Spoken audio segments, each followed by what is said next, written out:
भाई पढ़े लिखे नेता से ऐसा सवाल नहीं किया जाता है यार। देखिए जरा, रिपोर्टर की बोलती बंद कर दी भाई। सुनिए जरा आप। बीजेपी को लेके जो अभी माहौल बना हुआ है, अभी जैसे हो गया कि संभल में सड़क पे नमाज पढ़ने नहीं देंगे या मेरठ में नहीं पढ़ने देंगे। एक वर्ग का ये कहना है कि अगर सड़क पे नमाज नहीं पढ़ने देना है तो पूरे देश में कीजिए, बीजेपी शासित हर राज्य में कर दीजिए। पूरे यूपी में प्रशासन का ऑर्डर आ जाए कि सड़क पे नमाज पढ़ने नहीं देंगे। कुछ जगहों पर आप रोक रहे हैं।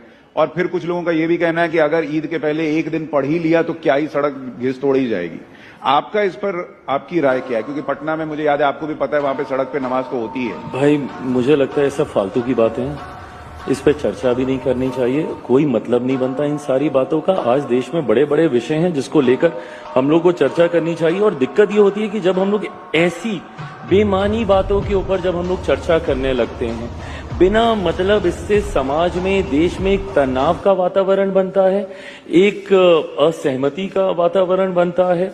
बिना मतलब के संप्रदाय, अलग अलग लोगों के बीच में टकरारें पैदा होती हैं। कोई मतलब नहीं है। जिसको जो जैसे करना है इतने वर्षों से करते आए हैं ना, करते रहेंगे। पर आज जब बड़े एजेंडे हैं, आज देख लीजिए, अगर ये सारी बातें नहीं हो रही होती तो संभवतः आप मुझसे पूछते कि आपने as a food processing minister इतने महीनों में क्या किया।